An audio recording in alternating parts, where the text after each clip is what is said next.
अब हम लोग मेरिट्स ऑफ जेएचएफ बिजनेस देखते हैं।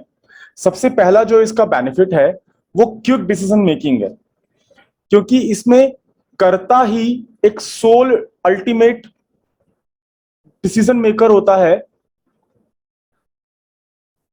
तो जितने भी बिजनेस के डिसीजंस होते हैं या बिजनेस के कॉन्ट्रैक्ट्स वगैरह होते हैं वो कर्ता इंडिविजुअली ले सकता है यहां पे, इसलिए क्विक डिसीजन मेकिंग पॉसिबल है।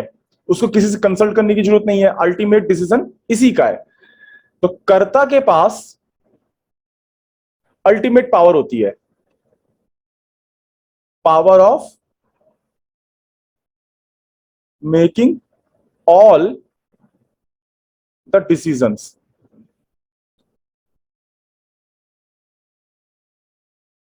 तो ये इसकी वजह से प्रॉम्प्ट डिसीजन मेकिंग हो पाती है।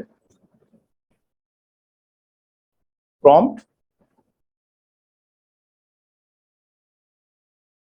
Decision making, that's it. इतना ही रीजन लिखने की जरूरत है, इतना ही आपको एक्सप्लेन करना है।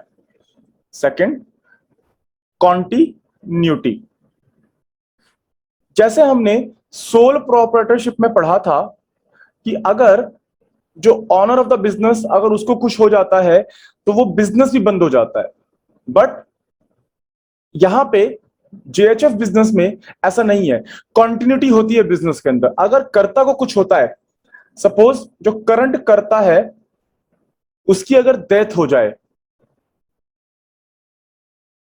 जाए या वो मेंटली इल हो जाए, या मेंटली छोड़ो फिजिकली मेंटली इल हो जाए, इनलेस, ऑल इन ओवर आपको यह समझना है कि जो करंट करता है ही और she, he is not capable of running business और to take a rational decision for the business.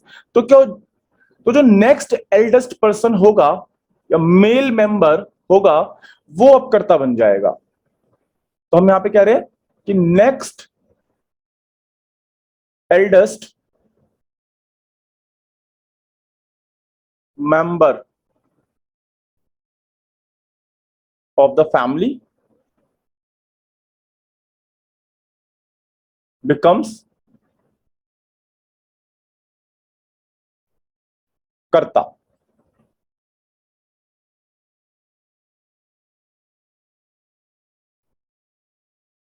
ठीक, तो करंट कर्ता के साथ अगर कुछ होता है तो next eldest person member, family member कर्ता बन जाता है। तो इस तरह से जो बिजनेस होता है इवन आफ्टर कर्ता वो कंटिन्यूटी रहती है, बिजनेस कभी बंद नहीं होता। यहां पे पीढ़ी दर पीढ़ी इस तरह से बिजनेस जो है हेरिटेज सिस्टम में आता रहता है। थर्ड पॉइंट देखते हैं इसका, हमारे पास है limited liability of members. So although जो कर्ता होता है बिजनेस का, जेएचएफ बिजनेस का, उसकी जो लायबिलिटी होती है वो तो अनलिमिटेड होती है, लेकिन जो जेएचएफ बिजनेस के मेंबर्स होते हैं उनकी लायबिलिटी लिमिटेड है उनके शेयर तक, या उनका जो बिजनेस में जितना उनका इंटरेस्ट है, इंटरेस्ट मींस जितना उनका शेयर है, सिर्फ वहीं तक उनकी लायबिलिटी लिमिटेड होती है, सिर्फ कर्ता को छोड़ के। तो हम कह रहे हैं except karta, karta business liability is limited to their share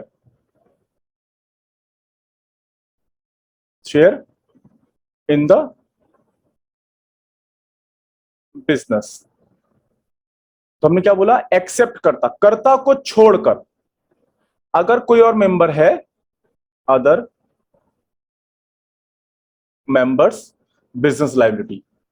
अब हमारे पास फोर्थ ऑप्शन है बेटर कॉर्पोरेशन। देखो, तो जो जॉइंट हिंदू फैमिली बिजनेस होता है इसमें जो फैमिली मेंबर्स होते हैं ना, वही हमारे जॉइंट हिंदू फैमिली में बिजनेस ऑनर्स होते हैं। तो जो बिजनेस ऑनर्स होने की वजह से एक तो वो फैमिली मेंबर्स हैं, उनके बीच में कोऑर्डिनेशन और उन वो अपना बेस्ट देते हैं। ठीक है, वो अपना best give best in the business, क्योंकि उनको पता है ये बिजनेस अच्छा करेगा तो आगे चल के वो उनकी फैमिली के पास ही रहने वाला है और एक जनरेशन से दूसरी जनरेशन के पास जाता है ये बिजनेस।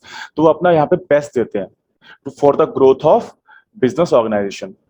जेएचएफ बिजनेस के काफी सारी डीमेरिट्स होते हैं, डिसएडवांटेजेस होते हैं और या लिमिटेशंस होती हैं, तो उनको हम देख रहे हैं।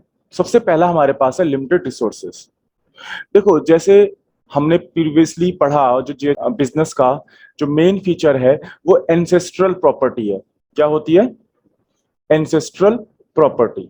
अब हमारी जो इन्वेस्टमेंट है या हमारा जो बिजनेस है वो मेनली इस प्रॉपर्टी के ऊपर डिपेंडेंट है। तो एक तरह से ये हमारे रिसोर्सेज जो हो गए वो लिमिटेड हो गए। बिजनेस की ग्रोथ एंड एक्सपेंशन में ये कहीं ना कहीं लिमिटेड फैक्टर के तौर पे काम करता है। सेकंड, इसमें जो डिसएडवांटेजेस है वो है अनलिमिटेड लायबिलिटी।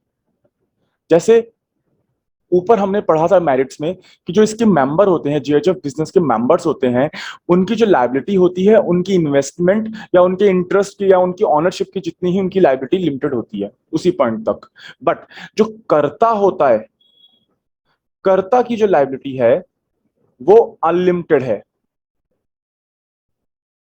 क्योंकि जेएचएफ बिजनेस को हमने उसकी जेएचएफ बिजनेस की आइडेंटिटी कर्ता से अलग नहीं होती है, सेपरेट आइडेंटिटी नहीं होती है। इसीलिए हम कहते हैं कि कर्ता ऑफ द जेएचएफ फैमिली, इसके ऊपर अनलिमिटेड लाइबिलिटी होती है। मींस अगर creditors, if creditors are unable to recover dues from the business, then they have right to recover the same from from कर्तास पर्सनल प्रॉपर्टी या प्रॉपर्टीज। ओके, तो इस तरीके से जो कर्ता के नाम पे जितनी भी पर्सनल प्रॉपर्टीज होंगी वो सारी की सारी अटैच हो जाती हैं बिजनेस के नाम पे, अगर बिजनेस अपने ड्यूज को पे नहीं कर पा रहा है। थर्ड, हमारे पास जो लिमिटेशंस हैं वो है सुपरमेसी ऑफ कर्ता, ऑफ कर्ता। कई बार जो मेंबर्स होते हैं बिजनेस के, वो ये सोचते हैं कि यार मेरे जो व्यूज हैं, मेरे जो ओपिनियंस हैं, उनको वो रिस्पेक्ट नहीं मिल रही है। कई बार तभी तो डिस्प्यूट होते हैं कि घर के बड़े हैं वो अपने छोटों की बात ही नहीं सुन रहे हैं। वो भले ही हो सकता है बिजनेस के लिए एक अच्छा आइडिया दे रहे हैं, लेकिन उनकी ऑर्थोडॉक्स सोच होने की वजह से या कुछ भी डिस्प्यूट्स, पर्सनल डिस्प्यूट हो सकते हैं। तो जो यंगर मेंबर्स हैं या जो को पार्टनर्स हैं, वो ये सोचते हैं कि भाई मेरी तो बात ही नहीं सुनी जा रही है, मुझे यहाँ पे रिस्पेक्ट ही नहीं मिल रही है, क्योंकि कर्ता का अल्टीमेट डिसीजन होता है।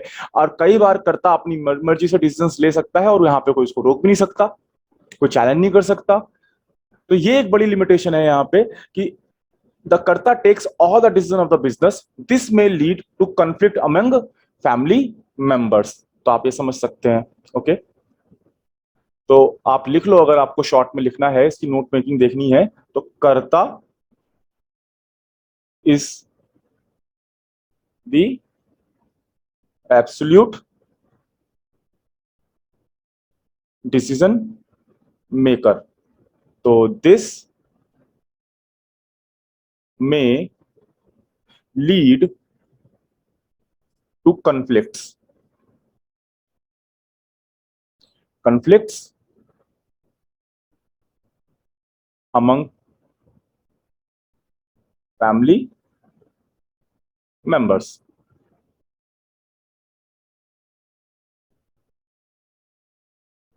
The last one is limited managerial skill. करता ही सब कुछ रिस्पॉन्सिबल होता है सारे टास्क के लिए, बिजनेस के जो भी है, और एक सिंगल पर्सन, जैसे आप समझते हैं, एक सिंगल पर्सन हर काम में या हर एरिया में बेस्ट नहीं हो सकता। तो जो करता है वो सारी मैनेजमेंट फंक्शंस जो है इफेक्टिवली एंड एफिशिएंटली परफॉर्म नहीं कर सकता, और this may lead to losses in business. बस यही इसकी एक्सप्लेनेशन है। तो हम कह रहे हैं कर्ता is responsible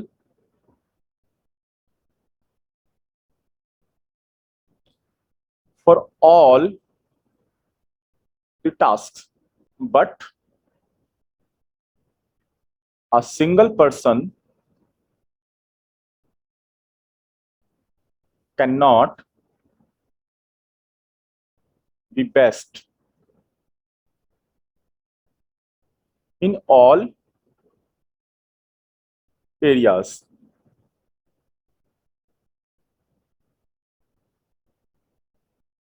This may lead to mismanagement of organizational functions and may be resulted in losses in business. तो आप एक्सप्लेनेशन लिख सकते हो, दैट इज इनफ। तो हमारे जॉइंट हिंदू फैमिली बिजनेस के हमने features, meaning, merits and demerits देख लिए।